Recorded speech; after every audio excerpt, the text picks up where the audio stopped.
Je suis heureux et honoré d'être ici à l'Institut français d'Égypte, à l'invitation des trois centres de recherche français dans ce pays, et à quel point je mesure le privilège qui est le mien, à la fois de m'exprimer devant vous et d'ouvrir ce cycle de conférences Midan Mounira. C'est, je crois, la 4e fois que je m'exprime dans cette enceinte à un rythme de 2 ou 3 ans, avec des sujets à chaque fois assez divers. J'avais pu parler d'Al-Qaïda, j'avais pu parler de Gaza, participer à une école, à un séminaire doctoral ici même, où je présentais plutôt mes recherches sur l'Apocalypse dans l'islam. Mais aujourd'hui, je voudrais vous présenter une vision que j'espère, si ce n'est originale, en tout cas stimulante, de l'histoire du monde arabe, que j'ai qualifiée d'histoire laïque.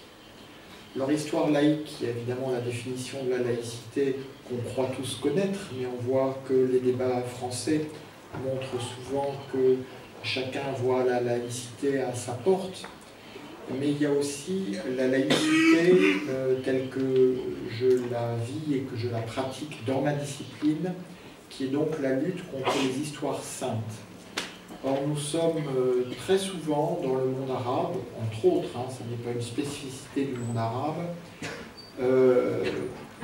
vulnérables à ces grands récits qui nous sont proposés par des forces, des partis, des courants idéologiques, et que je qualifie d'histoire sainte, et qu'il nous appartient donc, comme historiens, de déconstruire.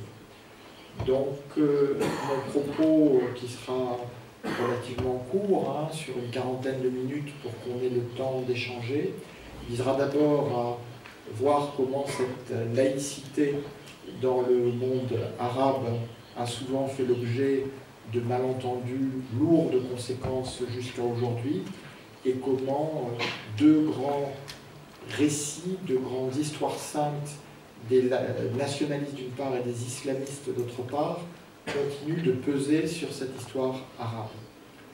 Alors, c'est évidemment un honneur, un plaisir, un privilège, mais il se trouve que c'est dans cette ville que un malentendu majeur et en même temps un malentendu porteur d'avenir s'est produit en 1798 quand la Révolution française a cru possible d'exporter son message hors d'Europe. On se souvient des réflexions de Danton sur les missionnaires armés, et que hors d'Europe, eh bien, c'est en Égypte qu'elle l'a exporté, avec ce malentendu que la République, en tout cas le général qui l'a représenté, Napoléon Bonaparte, eh bien, il a parlé aux Arabes en tant qu'Arabes, alors que les Arabes se considéraient encore très largement comme musulmans. On a beaucoup écrit, je ne citerai que les travaux de référence d'Henri Laurence sur ce sujet, mais ce qui est très frappant, au-delà du côté un peu bon élève, mais donc parfois un peu décalé des proclamations du général Bonaparte quand il arrive en Égypte, de sa volonté de faire plaisir à la population locale en disant qu'il a humilié le pape ou battu les chevaliers de l'ordre de Malte, c'est que, au fond, les orientalistes qui l'accompagnent, qui sont souvent des élèves de cette école des langues orientales, l'INALCO actuelle, qui est une pure création de la Révolution française, pour justement casser la noblesse diplomatique et créer des diplomates de mérite. Et on pensait déjà à l'époque que le principal mérite objectif d'un diplomate, c'était de connaître des langues étrangères, surtout des langues dites exotiques ou complexes, pour lesquelles on doit consacrer une part importante de sa vie avant de les maîtriser. Et donc ces arabisants avaient sans doute surestimé la conscience de soi arabe de l'Égypte de 1798, où au fond on disait très peu arabe on disait Ibn el-Balad, Aoulad el-Balad, les enfants du pays, les fils du pays, et les Arabes, donc pas vraiment les Arabes, c'était plutôt les Bédouins, ceux dont les razzias terrifiaient les populations sédentaires. Donc on a ce malentendu, c'est pas le seul, hein, on en aura beaucoup d'autres dans cette expédition qui est un véritable événement Janus, hein, à la fois intervention coloniale d'une grande brutalité, les 2 grands massacres du Caire, les prises d'otages, les punitions collectives, mais en même temps, comme on le sait, la description de l'Égypte et tout ce choc qui va contribuer, les historiens arabes le disent eux-mêmes, à lancer la Nahda, la Renaissance arabe, tout au long du XIXe siècle. Mais pour suivre ce fil laïcité, arabe, musulman, on se rend compte que non seulement il y a toute une série d'occasions perdues, mais il y a des incompréhensions. D'abord, l'incompréhension fondamentale, c'est que ces Arabes de la Nahda, qui peu à peu vont prendre conscience d'eux-mêmes comme Arabes, là aussi avec des détours dont l'historien est friand, vu que la dynastie qui va être à l'origine de cette dynamique en Égypte, de 1805 à 1848 avec Mohamed Ali, eh bien, elle est d'origine albanaise et pas du tout arabe. Mais néanmoins, c'est ainsi que cette identité arabe va peu à peu se constituer. Et puis on a le tournant majeur, que vous connaissez bien, qui est l'Or de Paris, qui est ce texte publié en arabe par Rafat Tahtaoui en 1834, et seulement après en turc, 3 ans plus tard. Parce que d'ores et déjà, l'Égypte s'est détachée, pas uniquement parce que sa dynastie s'est autonomisée de l'Empire ottoman, mais elle est revenue dans une conscience de soi qui est une conscience de soi pleinement arabe. Et on a dans ce livre de Tahtaoui une véritable déclaration d'amour à la France des Lumières et une volonté de s'inspirer de cette expérience, non pas pour le copier, quoi que ce soit, mais pour que les Arabes en profitent et en tirent le plus grand bénéfice. Avec cette ironie, mais là encore l'historien est coutumier du fait, c'est que Rafat Tahtaoui, qui rédige cette déclaration d'amour à la France, était justement le commissaire politique, le cheikh d'Al-Azhar, l'imam, qui avait été envoyé pour éviter que les boursiers qui l'accompagnaient aillent trop folâtrer du côté du palais royal. Or, c'est lui qui va devenir le plus francophile de tous. Et en ouverture du livre qui a été aimablement cité, je reprends cet extrait de Rafat Tahtaoui, qui a assisté aux Trois Glorieuses à la Révolution de 1830 et qui dit « Français et Arabes ont en commun, sur le plan de l'honneur, leur conception de la vaillance, leur franche expression de la vérité, ainsi que d'autres traits de l'exigence morale. L'honneur implique la dignité et l'infamie chez eux, en effet, est peu fréquente. C'est une des qualités ancrées dans le noble caractère des Arabes. Si de nos jours elle dépérit et se réduit à néant, c'est qu'ils ont souffert les duretés de l'oppression et les catastrophes du temps et que leur condition de vie les a contraints à s'humilier et à quémander. » On voit à quel point cette citation peut avoir des résonances contemporaines. Donc on a toute une génération après Rafat Tahtaoui d'intellectuels qui vont se tourner vers la France. Beaucoup sont égyptiens, mais d'autres seront nord-africains, levantins. Et au fond, il y a peu de répondants du côté français, alors même que des grands noms, y compris dans la littérature, comme Fares Chidiac, qui va devenir Ahmed Fares Chidiac, publie à Paris des monuments de la littérature arabe.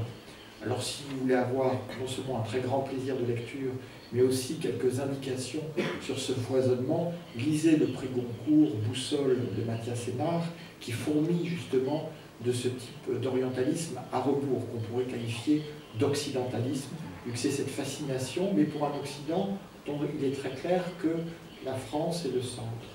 Mais cette même France, et Rafat Tahtaoui y assiste d'ailleurs avant la révolution de juillet 1830, elle va s'engager en Algérie sans trop savoir d'ailleurs pourquoi. sans trop savoir quel est le but de cette expédition après le débarquement de Sidi Ferruch. Et on aura d'abord l'occupation des zones côtières, puis en 1837, la prise de Constantine qui marque la fin de la présence ottomane. Et face à cela, Abdelkader, qui en 1832 n'a que 28 ans, qui a le charisme à la fois d'un jeune chef, mais surtout d'un mystique soufi de la Qadiriya, d'où son prénom, inspiré d'Abdelkader Jilani. Eh bien, Abdelkader va lever l'étendard du djihad de 1832 à 1847. C'est déjà un djihad de libération, c'est déjà la réaction de populations musulmanes qui se sentent abandonnées, et c'est effectif après la chute de Constantine, par la sublime porte, qui n'ont donc plus ni sultan ni calife vers qui se tourner, et qui donc mobilisent un djihad de libération contre les envahisseurs européens. Mais vous savez, si aujourd'hui on présentait des déclarations d'Abdelkader sans contexte, notamment quand il dit qu'il reviendra jusqu'à l'Andalous, j'imagine de quel qualificatif on pourrait l'affubler. Or, c'est une lutte de résistance nationale qui est absolument incomprise par les Français qui lancent contre elle, vous le savez, la guerre totale, guerre atroce, menée par le général puis maréchal Bugeaud, avec les enfumades, avec des massacres collectifs, mais guerre aussi atroce du côté d'Abdelkader, vu qu'il extermine la Tijaniya à Al-Mahdi et qu'il exige des tribus qui se rallient à lui qu'elles lui ramènent les organes ennemis pour prouver qu'elles sont effectivement engagées à ses côtés. Donc on sait que tout ça va finir dans la reddition d'Abdelkader en 1847 et que la France ne va pas tenir sa promesse et que Abdelkader sera embastillé au donjon d'Amboise alors que la liberté lui avait été promise. Et on voit des colons, grands ou petits, mais qui sont majoritairement républicains face au coup d'État de Louis-Napoléon Bonaparte en 1851. Et on a déjà ce paradoxe que l'Empire, le Second Empire, va être plus sensible au sort des Arabes que ne le sont les porteurs de lumière qu'auraient pu être les 48 arts et qu'auraient pu être après eux les communards, qui vont souvent fuir la répression française pour aller s'installer en Algérie sans trop se soucier des terres qu'ils occupent et à qui ils les ont prises. Alors quand je dis qu'il n'y a pas beaucoup d'écho des Lumières arabes en France, il y a une famille de pensée qui fait exception, on le connaît bien dans ce pays, ce sont les Saint-Simoniens, qui ont beaucoup œuvré pour le projet du canal de Suez, entre autres, mais qui ont aussi, en Algérie, essayé de fléchir la vision de l'empereur pour lui faire prendre en compte ce sort des Arabes. Et on a notamment l'un d'eux qui est un converti, il y a beaucoup de convertis à l'époque, ça pose beaucoup moins de soucis à l'évidence qu'aujourd'hui. On a même eu en Égypte, le dernier gouverneur d'Égypte après Claude Bey, après Kléber, c'est quand même Abdallah Menou qui allait régulièrement à la mosquée, qui était marié à une noble égyptienne et qui avait été un vétéran de toutes les campagnes révolutionnaires. Mais je reviens à Ismaïl Urbain, donc 60 ans plus tard, ou 50 ans plus tard, qui va donc convaincre lors d'un séjour en Algérie l'empereur qu'il faut prendre en compte cette population arabe pour ce qu'elle est et non plus lui faire subir ce supplice sans fin de l'expropriation, de la dépossession, de la marginalisation et donc de la mort lente. Et c'est là que l'empereur aura ce projet de royaume arabe en 1860, avec une alliance qui aurait été nouée entre le Second Empire de France et le royaume arabe, l'espoir étant pour Napoléon III de confier ce royaume arabe à Abdelkader, une personnalité dont la bravoure l'avait fasciné. Et d'ailleurs, une de ses premières décisions comme empereur avait été de le libérer d'Amboise. Et Abdelkader était allé d'abord à Bursa, à Brousse, en Turquie actuelle, et ensuite à Damas, où l'avait poursuivi l'autre djihad, le grand djihad, le djihad al-Akbar, le djihad spirituel, à l'ombre du Cheikh el-Akbar, Ibn Arabi, le grand mystique andalou qui est enterré à Damas, justement dans le quartier de Cheikh Mohyieddin, quartier éponyme. Et Abdelkader ne va pas donner suite à cette ouverture, parce que justement il est engagé dans cette quête spirituelle, il ne veut plus revenir dans le monde, dans le siècle, comme diraient les chrétiens. Et le projet de royaume arabe va être combattu avec une violence inimaginable par, là encore, le grand et le petit colonna en Algérie. Ceux-ci vont se réjouir encore plus qu'en métropole, lors de la chute du Second Empire en 1870. Et il faut savoir que juste un peu avant la Commune de Paris, éclate en fait le plus grand soulèvement, encore plus grand que celui d'Abdelkader, soulèvement de Mokrani, qui lui va être écrasé de manière encore plus sauvage que le précédent, et qui va ouvrir la voie à la colonisation de peuplement la plus systématique et la plus aliénante pour les Algériens. Alors pourquoi je rappelle ces données qui sont connues?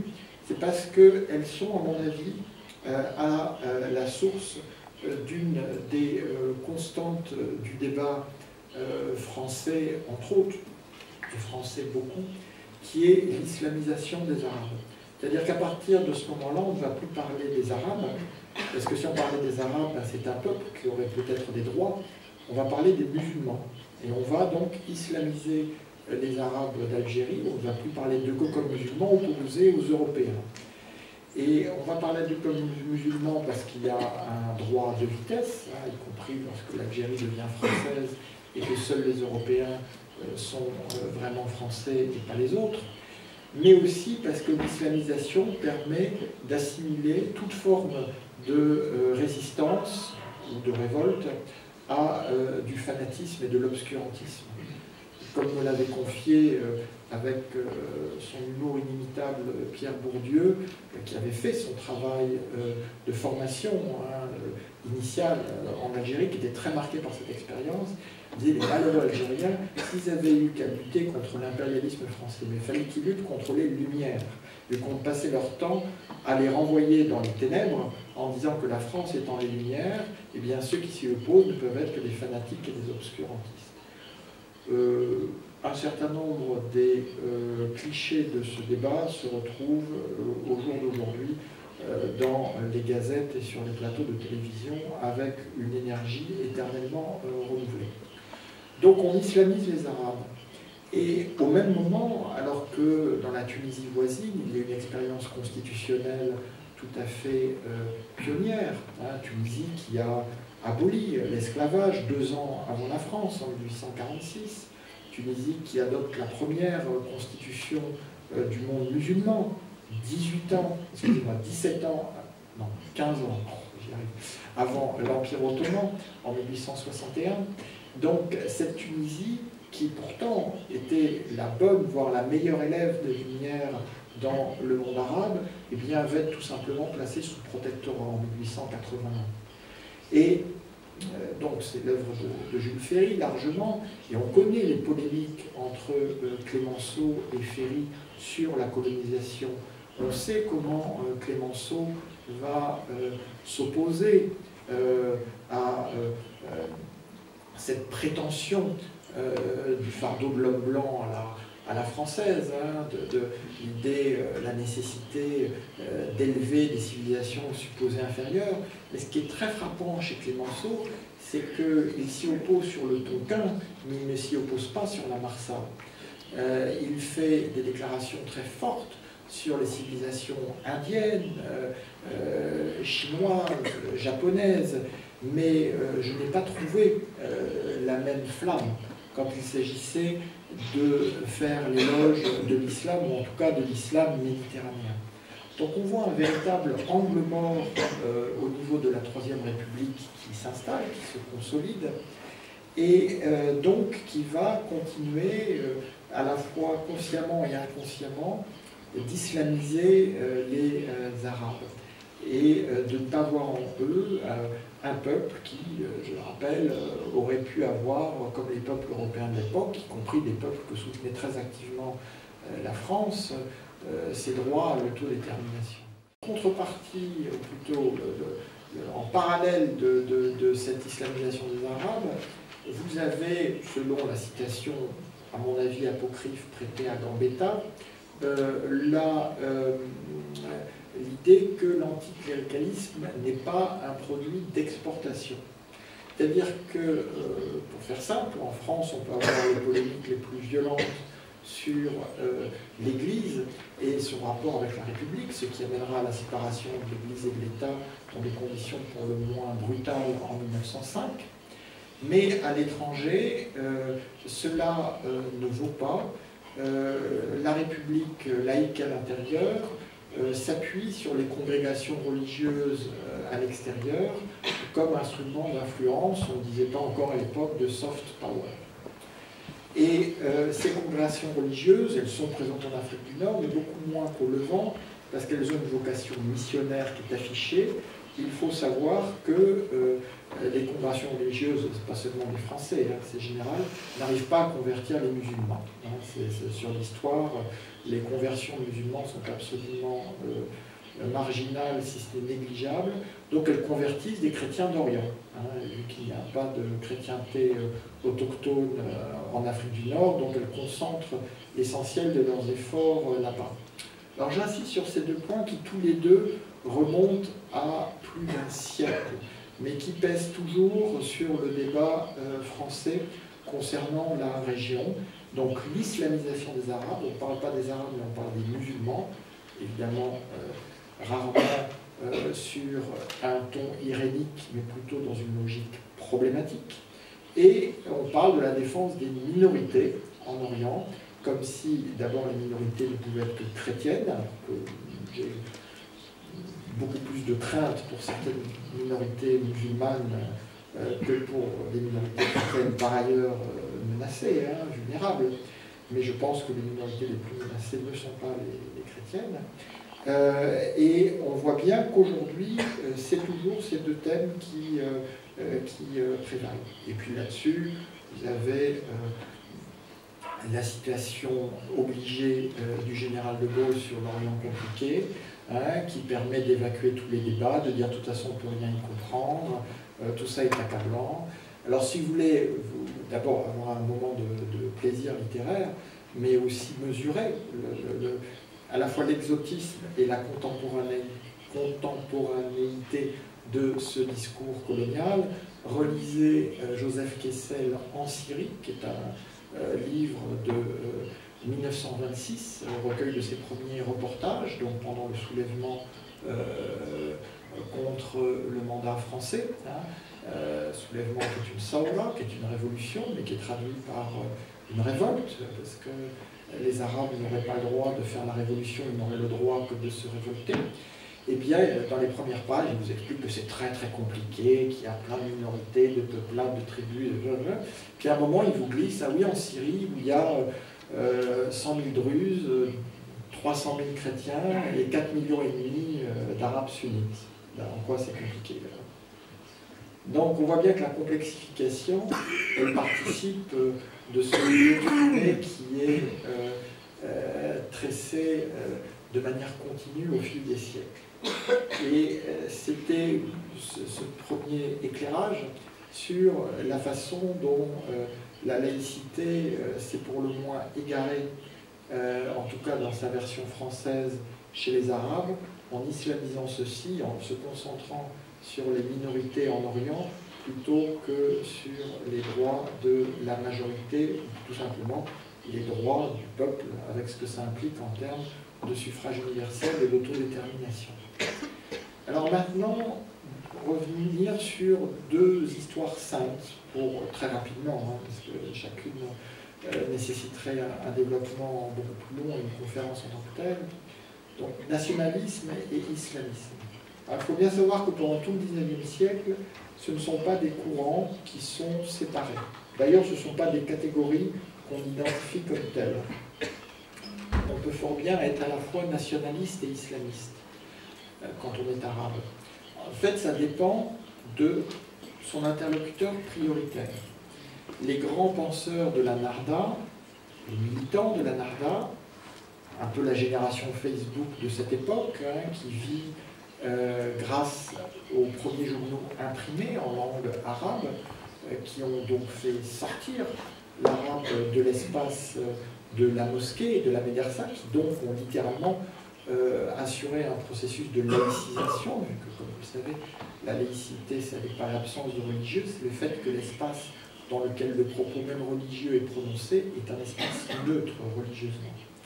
Donc on a cette génération imprimerie, comme on dirait génération Facebook aujourd'hui, qui peut communiquer dans une langue qui a été laïcisée, donc qu'elle est sortie de l'espace religieux, et qui est une langue commune qui va du Maroc au Golfe, avec effectivement les trois pôles, comme sont la Tunisie, l'Égypte et le Levant, mais qui entre en résonance avec une diaspora, soit une diaspora de boursiers, de chercheurs, avec cette focalisation sur Paris, la Sorbonne et ses cafés, mais pas uniquement, mais aussi une diaspora de plus en plus importante sur le continent américain, vu que dans la deuxième moitié du XIXe siècle, on a une émigration de trop-plein, donc une émigration de prospérité, qui touche beaucoup les chrétiens du Levant, parce que à cette époque, du fait, entre autres, des réseaux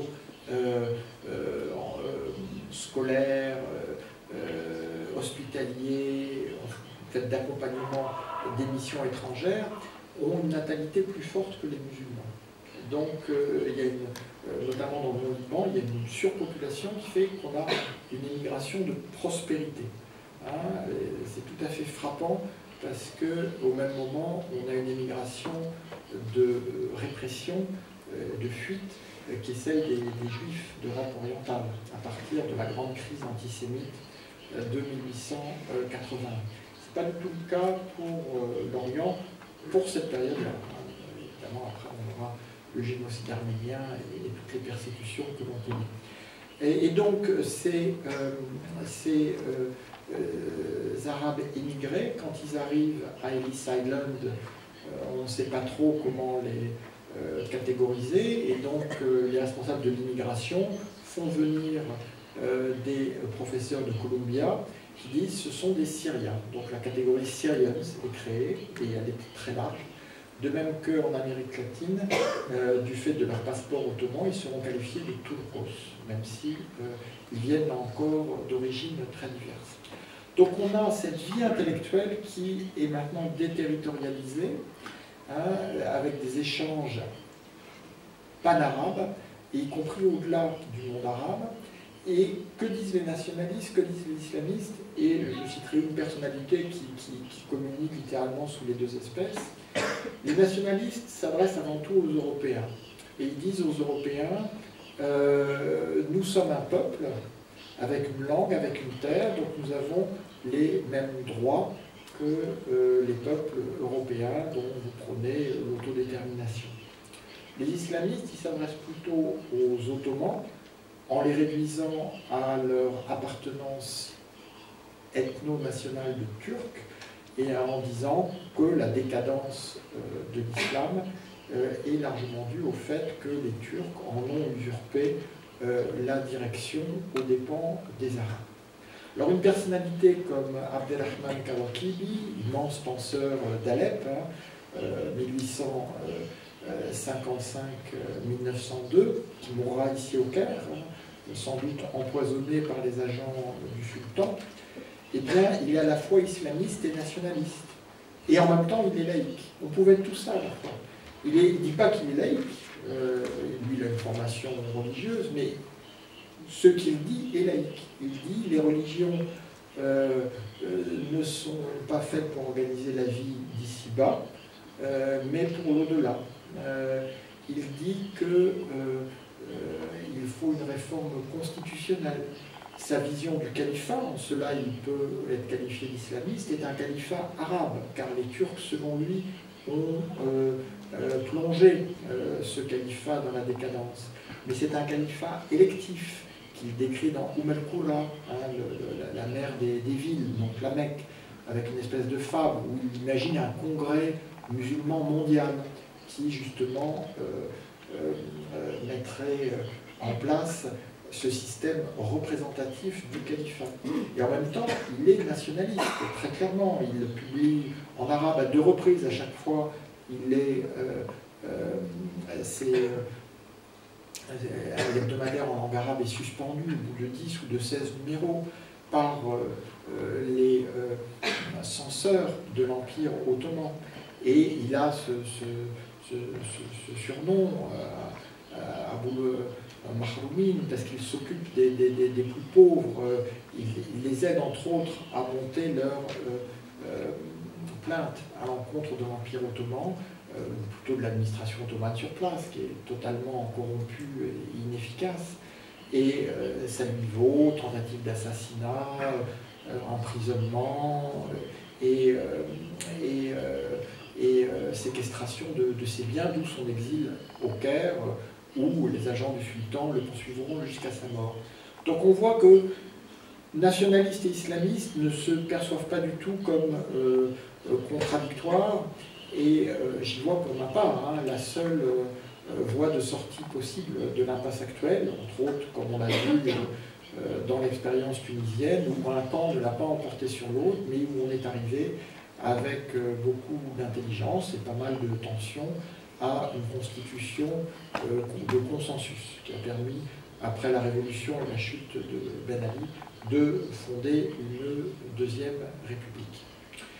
Alors, pendant la Première Guerre mondiale, ce courant nationaliste et islamiste va converger sur une personne qui est la personne du shérif Hussein ibn Ali, qui est à la fois descendant du prophète, par Hachem, son arrière-grand-père du prophète, et en même temps celui qui est mandaté par les différentes sociétés secrètes arabes, qu'elles soient civiles ou militaires, pour négocier avec les Français et les Britanniques une alliance dans le cadre du premier conflit mondial. Alors déjà, une évidence qu'il n'est pas inutile de rappeler dans les temps troublés que nous vivons, le calife ottoman va ouvrir la Première Guerre mondiale en lançant un appel au djihad contre les Français, les Anglais et les Russes. Cet appel a été rédigé par des orientalistes allemands qui sont convaincus de la puissance du calife, un peu comme aujourd'hui, beaucoup de gens prennent Baghdadi au pied de la lettre et font ainsi, rendent ainsi le plus grand service à Daesh et à sa machine de terreur.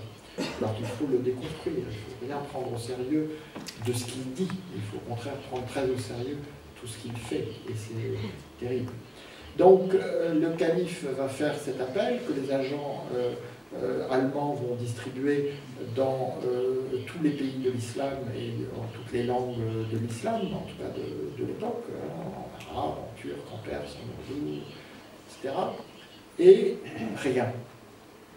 C'est-à-dire que les Arabes vont absolument faire la sourde oreille à un appel du calife au djihad. Parce qu'ils sont d'ores et déjà plus arabes que musulmans. Ils ont considéré que leur destin comme peuple n'était plus lié aux appels de celui qui était quand même théoriquement l'autorité suprême de l'islam. Je dis tout ça parce que, là encore, avec les débats actuels, on vous explique les musulmans sont orphelins du calife. Ben oui, sauf qu'en 1914, c'est-à-dire 10 ans avant la suppression du califat, quand le calife dit quelque chose, les Arabes n'écoutent pas. Donc il y avait déjà quand même une relation qui était au moins distanciée, si ce n'est problématique. Et donc les Arabes, comme Arabes, vont entrer en négociation avec Français et Britanniques. Cette négociation ne souffre d'aucune ambiguïté puisqu'elle s'est déroulée en arabe et par écrit. Donc on sait parfaitement ce que les Britanniques ont promis au nom des Français. C'était MacMahon, leur haut commissaire au Caire, qui menait la négociation. Et donc, ils leur promettent un royaume arabe indépendant, dont on ne connaît pas bien les contours, mais dont on sait que la capitale sera Damas. Cham. Hein. Vous savez que Damas dit Cham aussi bien en arabe qu'en turc. Et le Bilad et Cham, eh bien c'est là où les Arabes ont établi leur première dynastie avec les Omeyyades en 661, et c'est là où ils veulent reconstruire ce royaume indépendant, dans ce Bilad et Cham, ce pays de Cham, qu'on peut qualifier de grande Syrie, de Syrie naturelle, dont on ne voit pas forcément le contour, mais je répète, Damas en est bel et bien le centre. Vous savez que cette promesse ne sera jamais tenue, d'abord parce que Français et Britanniques vont s'entendre secrètement. Ce sont des accords Sykes-Picot, dont je précise tout de suite, un, qu'il ne faut pas célébrer le centenaire, parce que c'est pas bien de célébrer le centenaire d'une trahison. Deux, qu'il ne faut pas célébrer le centenaire, parce qu'ils n'ont jamais été appliqués. Donc là aussi, ça pouvait fermer le banc d'un certain nombre de polémiques. Dans les accords Sykes-Picot, la Palestine est internationalisée. Comme vous avez pu remarquer, c'est pas exactement ce qui s'est passé après la Première Guerre mondiale. Donc, en fait, les Britanniques ne veulent tenir aucune promesse à l'égard de qui que ce soit. Donc, pour ne pas tenir leur promesse à l'égard des Arabes, ils ont fait une promesse aux Français.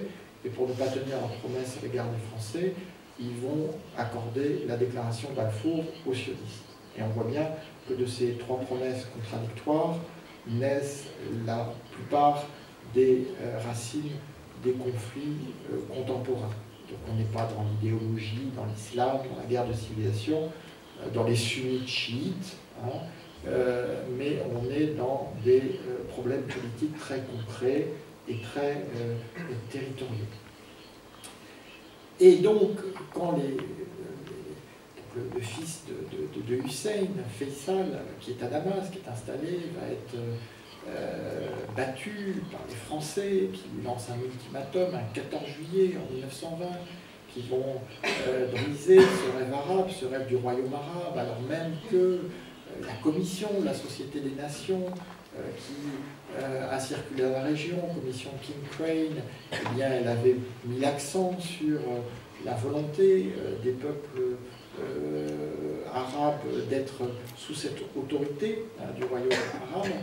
Eh bien, on aura effondrement de ce rêve arabe et installation des mandats, donc mandat français sur la Syrie et le Liban, et mandat britannique sur la Palestine, la Transjordanie et l'Irak. Alors l'effondrement du rêve hachémite va ouvrir la voie à une force dont je n'ai pas encore parlé, qui est la force anti-Narda, qui s'est développée dans un espace qui est l'Arabie centrale, en dehors de toute présence ottomane ou de toute intervention occidentale. Vous savez, en 1744, un prêcheur du nom d'Ibn Abdel Wahhab et un chef de tribu, les Saouds, vont faire un pacte, que j'appelle ironiquement l'alliance islamique du sabre et du goupillon, pour que la darwa, le prêche de l'un, eh bien, alimente l'ambition de l'autre à fonder un projet étatique. Il en faut une justification parce que les Saouds sont une des rares tribus de toute la péninsule dont on ne peut pas trouver la trace dans quelques chroniques que ce soit du temps du prophète. Donc pour justifier leur prétention à avoir un pouvoir propre, il leur faut une idéologie de combat, qu'on va qualifier de wahhabisme, même si eux-mêmes s'appellent les unitariens, ou wahidoun. Et ce wahhabisme va légitimer le djihad contre d'autres musulmans, alors que s'il y a une chose qui est évidente dans l'islam depuis les origines, c'est qu'on peut faire le djihad contre tout le monde, sauf contre un musulman. Donc il y aura toute une série d'astuces dogmatiques qui vont être trouvées, dont le takfir, kafara, donc l'infidélisation. Bon, il y a toute une lignée qui vient d'Ibn Taymiyyah au XIVe siècle jusqu'à Abdel Wahhab, parce que fondamentalement, les wahhabites ne luttent que contre d'autres musulmans. Il n'y a pas l'ombre d'un infidèle à l'horizon. Donc comme tout ça c'est du djihad, il faut bien avoir l'idéologie qui va avec. Et vous avez un échange de correspondance extraordinaire dès 1810 entre le Saoud de l'époque, parce qu'il y a eu 3 tentatives de projet étatique et c'est uniquement la troisième qui va réussir. Donc la première a avorté en 1818. Mais en 1810, le Saoud de l'époque écrit au bey de Tunis en lui disant en gros, vous n'êtes pas de bons musulmans, ralliez-vous au wahhabisme. Ce à quoi les Tunisiens qui étaient et qui sont toujours des gens d'une grande courtoisie ont répondu poliment après que le bey ait réuni les olamas de la Zitouna et des différentes institutions islamiques. On vous dit très poliment que d'abord ils n'avaient pas l'heure de connaître ces Saouds qui leur parlaient sur un ton aussi comminatoire, et qu'avec la modeste expérience qu'un millénaire à peu près de Zitouna leur permettait de mettre en avant face à ces parvenus d'avant-hier, eh bien, ils expliquaient que leur islam, il allait très bien. Et que, pour faire très simple, que chacun s'occupe de ses chamelles et elles seront bien gardées. Cette lettre que vous pouvez googler est là aussi d'une contemporanéité frappante.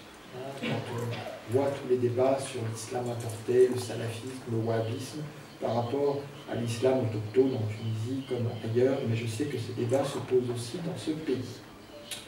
Et donc, ce qui va se passer, pour faire très simple, c'est que la chute des Hachémites, en tout cas leur incapacité à accomplir la promesse de la révolte arabe de 1916, vu qu'ils n'ont que 2 trônes de compensation, un trône en pacotille, qui est celui de l'émirat de Tangier-Rémy, qui est un émirat qui n'existe pas à l'époque, qui est complètement géré par les Britanniques, et un trône par défaut, qui est celui d'Irak, où les Britanniques vont inaugurer une pratique qui depuis a fait florès, qui est celle du plébiscite, j'ose pas dire présidentiel, vu que c'était pour un roi.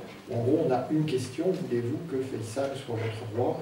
Et à la surprise générale, 96% des Irakiens vont répondre oui, ils n'avaient pas beaucoup de choix. Donc aujourd'hui, on regarde ça avec beaucoup de philosophie, mais on croit que les Saouds ont toujours été là. Non, c'est la défaite des Hachémites qui fait que le shérif Hussein va perdre la Mecque et Médine au profit des Saouds. Donc, non seulement Français et Britanniques, au lieu de traiter les Arabes comme des alliés, alors même qu'ils avaient accompli une tâche énorme comme alliés pendant le premier conflit mondial, en contribuant de manière déterminante à la victoire finale contre l'Empire ottoman, eh bien ces alliés, ils vont les soumettre, ils vont les traiter comme des supplétifs, pire, ils vont leur imposer un mandat, alors qu'on parle quand même de la Syrie et de l'Irak, des pays qui, avec l'Égypte bien sûr, sont à l'origine de toute notre civilisation. Et donc, on va complètement régresser là où on aurait dû avancer ensemble. Et les Arabes qui espéraient leur libération après le premier conflit mondial vont désormais partout être soumis, sauf les Saouds. Et donc, c'est cette capacité des Saouds à avoir échappé à la fois à l'Empire ottoman et aux interventions coloniales qui, en plus de trophées que représente le contrôle de la Mecque et de Médine, va permettre à cette alliance islamique du pacte et du sabre et du goupillon de fonder le seul régime du monde dont les ressortissants sont désignés par le nom de la dynastie régnante, l'Arabie saoudite et les Saoudiens. On ne dit pas les Hachémiens en Jordanie, on ne dit pas les Bourboniens en Espagne, et donc on voit bien qu'il y a une patrimonialisation sur fond d'idéologie. Tout ça n'a rien à voir avec l'islam comme fatalité ou comme espérance, et tout avec l'histoire et les promesses non tenues par les puissances occidentales. Et malgré tout, la Narda va continuer. Elle va continuer entre autres dans ce pays, avec la révolution pacifique de 1919, qui obtient la reconnaissance de l'indépendance 3 ans plus tard, indépendance qui va être imparfaite, qui va être frustrée, on sait que dans les conditions mises par les Britanniques, il y a le canal de Suez, il y a les finances publiques, mais il y a aussi les minorités, c'est très grave ça, de dénationaliser les minorités pour les rendre partie d'un pacte avec une puissance qui reste dominante. Et puis, il y a donc ces expériences parlementaires, imparfaites, comme toutes les expériences démocratiques et parlementaires. Évidemment, il y avait de la corruption, mais franchement, vu ce qui s'est passé après, comment peut-on oser parler de corruption pour ces élites nationalistes de l'entre-deux-guerres? On aura ça en Syrie, on aura ça au Liban, on aura ça en Égypte, on aura ça aussi, dans une moindre mesure, en Tunisie. Et partout, on voit cette narda qui, avec des partis, le WAFT, le Parti national, le Destour, on n'est pas encore vieux en Tunisie, avec donc ces représentants de la narda, un peu nationalistes, un peu islamistes, qui continuent de ferrailler avec les puissances occidentales pour obtenir ce qui devrait être le droit imprescriptible de tout peuple en général et de tout peuple arabe en particulier, c'est-à-dire l'autodétermination. Et on voit que c'est la volonté des Occidentaux de refuser cette autodétermination. La situation caricaturale étant la Syrie, où on a une révolte en 1925-1926, on a un général qui est franc-maçon, donc évidemment les gens qui se révoltent sont des obscurantistes, des fanatiques et des intégristes, c'est normal, je suis franc-maçon, je suis la lumière, oui, sauf que le général en question, il fait bombarder Damas, et il fait bombarder la Ghouta, d'ailleurs, dans des endroits qui correspondent à peu près au site des bombardements chimiques de Bachar al-Assad en 2013. D'ailleurs, comme Bachar al-Assad aujourd'hui, la France fait des élections en pleine guerre. Elle fait voter la partie de Syrie qu'elle contrôle, pour pouvoir dire que ceux qui sont dans l'autre partie de la Syrie, eh bien, ils n'existent pas. Ça aussi, ça a des résonances extrêmement contemporaines. Et après, quand elle a écrasé, et à quel prix, la révolte arabe en 1925-1926, sous Bachar al-Atrache et ses compagnons, eh bien, elle va faire des élections où à chaque fois, les Syriens, avec constance, vont apporter une majorité nationaliste qui, évidemment, ne va pas être acceptée par les Français, qui donc vont prendre des mesures d'exception jusqu'aux nouvelles élections qui produisent le même processus. Vous connaissez l'histoire de l'Égypte à la même période, je ne vais pas y revenir, c'est aussi une succession de frustrations. Donc on va avoir face aux élites de la narda, émergence de partis autoritaires qui, qu'ils soient dérivés de l'islamisme ou dérivés du nationalisme, d'abord rompent cette synthèse et ensuite prennent pour modèle organisationnel les bolcheviks. Parce que, après tout, ça marche. Ou croit-on? Parce qu'on a quand même des informations extrêmement incomplètes sur la réalité du stalinisme. Et donc la structure secrétaire général, bureau politique, comité central, vous la retrouvez aussi bien chez les frères musulmans que chez les bassistes, ou dans ce que Bourguiba va appeler le néo-Destour. L'important, c'est l'absence de démocratie interne que les communistes appellent pudiquement centralisme démocratique.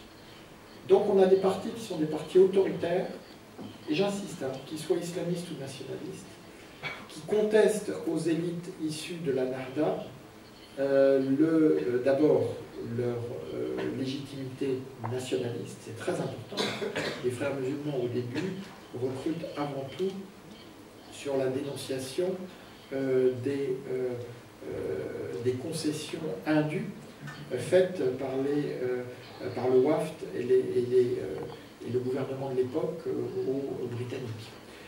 Inversement, quelqu'un comme Bourguiba, qu'on qualifie un peu rapidement de laïque, a commencé sa carrière politique pour prendre le pouvoir au sein du Destour en dénonçant l'enterrement dans le cimetière musulman des Tunisiens naturalisés, en faisant donc un lien entre la nationalité et la religion, qui aujourd'hui serait évidemment qualifié d'islamiste. Donc on a tous ces chassés-croisés, mais tout ça pour vous dire que, tenaillés par les partis autoritaires, épuisés par les Occidentaux, les élites nationalistes arrivent aux indépendances dans un état de vulnérabilité extrême.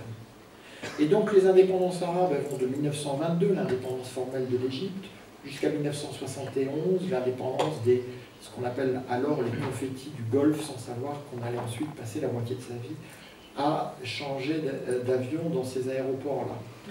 Et donc, on a 50 ans, hein, et à l'intérieur de ces 50 ans, et je finirai là-dessus, dans la déconstruction, on a 20 ans de grands détournements. Pour moi, ça commence en 49, ça s'achève en 69.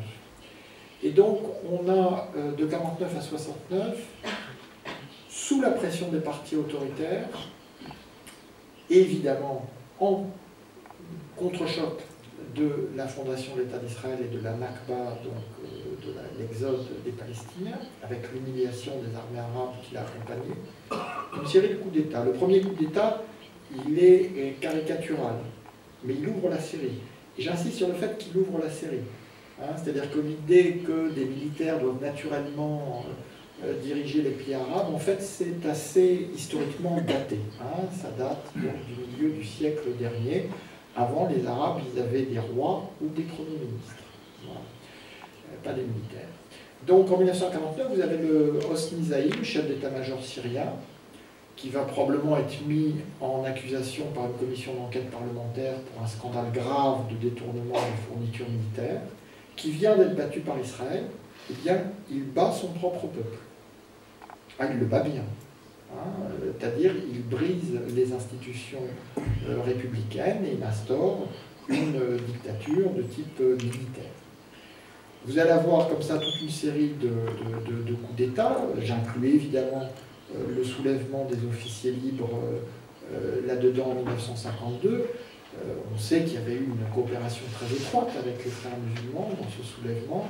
C'était Anwar Sadat qui était l'officier de liaison. Et les frères musulmans avaient un peu préparé le terrain en janvier par le grand incendie du Caire. Après, on aura une période, 52-54, où en fait les deux parties vont plus ou moins se jauger jusqu'à ce que Nasser l'emporte contre les frères musulmans qui soutenaient Neguib. Tout ça, vous connaissez par cœur. Et je pourrais continuer, hein, les coups d'État, je mentionnerai juste 62 l'Algérie, hein, les élites et la résistance intérieure qui sont écrasées par l'armée de l'extérieur, ce qu'on appelle publiquement l'armée des frontières, hein, qui occupe le pays à partir du Maroc et de la Tunisie. Chadli Ben-Jedid fait des milliers de victimes dans le Constantinois. Et dans un deuxième temps, Ben Bella, le seul des membres fondateurs du FLN qui était resté comme caution dans cette configuration, est renversé par Boumedienne dans un coup d'État militaire beaucoup plus classique, qui en plus, ironie de l'histoire, se déroule d'autant plus facilement qu'il coïncide avec le tournage par Gilles Pontecorvo de la bataille d'Alger, ce qui fait qu'il y a des tanks partout dans Alger. Tous les Algérois croient que c'est un film, mais en fait c'est un putsch. Et quant au dernier putsch de la série, c'est Kadhafi en 69. Kadhafi avait d'énormes défauts, mais il était parfois d'une troublante candeur. Et il a avoué un jour qu'en 1963, il avait le choix entre la carrière militaire et la fonction publique, et qu'il a pris la carrière militaire pour faire un putsch. Donc on est face à des armées de type nouveau qui, fondamentalement, cherchent le pouvoir intérieur plutôt que le service de la nation. Donc, à l'intérieur de ces 20 ans, on va voir ce que Malcolm Kerr a donc assassiné par le Hezbollah en 1984 à Beyrouth, grand historien américain, président de l'Université américaine de Beyrouth. Il a fait un livre extraordinaire dès 1970 sur la guerre froide arabe. Donc la guerre froide arabe, on sait très bien ici, elle va polariser l'Égypte de Nasser contre l'Arabie du roi Faisal. Elle va avoir pour terrain principal d'application le Yémen.